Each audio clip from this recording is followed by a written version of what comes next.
I read this comment a while back stating something in the likes of the US and Europe are both going to shit. But it's nice to see we're not alone in this.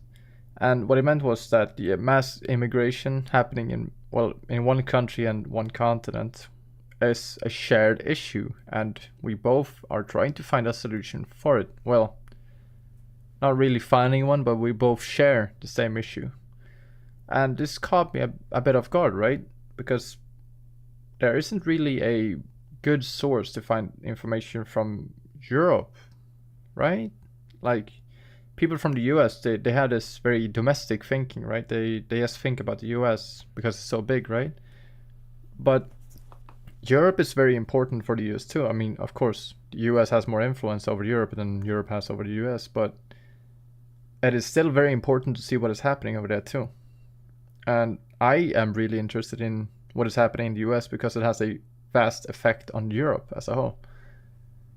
And I hope that maybe I can capture some of that audience on this channel, you know, to create a basic sort of, well, a news channel about what is going on in Europe for the people in the US. I think this is a brilliant idea, really.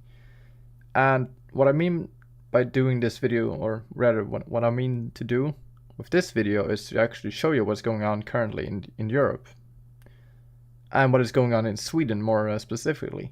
So I have this post from X. I mean, it's like a broken record at this point, right?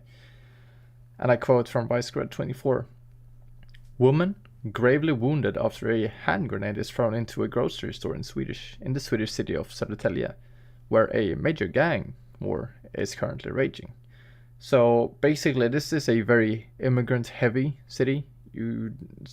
There are no Swedes at all. This is a minority Swedish city, actually. And it has one of the highest crime rates in the entire country, actually. And I wanted to bring it to this other post from the same guy. Since people are asking about who the gangsters are, a rift took place in the mafia controlling the city and the factions of Södertälje-nätverket, which is basically Södertälje-nätverket is the network of the city, this criminal network of the city, which are now fighting each other too. They're made up of Assyrian Christians. Who could have thought these were not native Swedes? It's just breathtaking, really. More than half of the city's population on 75,000 is Assyrian. So it's a bit of I think it's a little bit of a typo, right? Should be off 75,000. Either way, the post makes this great argument that these people are not Swedish. They're not natively Swedish. They're not even natively European, for that matter. They are, well, immigrants from the Middle East. I quote once more from Vicegrad: "A woman was gravely wounded in a hand grenade attack in Sweden tonight." Hand grenade attacks have been common in Sweden for more than 10 years. The years 2014 and 2015 were known as the hand grenade years in the city of Malmö. Or Malmö, whichever. Today, the gangsters have mostly switched to IEDs, which is basically these handmade bombs. So you can just see this little video here, no audio. And every single date you see is a hand grenade attack.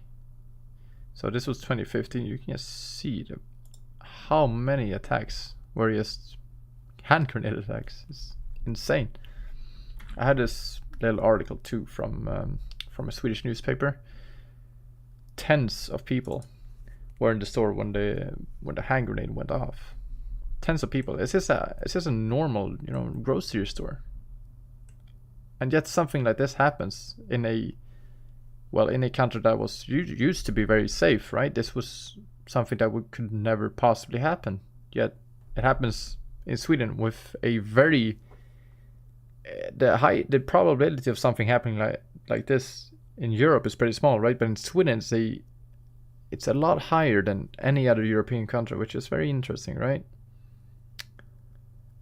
So basically what I want to do with this video is I want to show you guys what's actually happening in Sweden on a more global scale, because this is not going to be something that you find really on any of your news sites or news sources, right?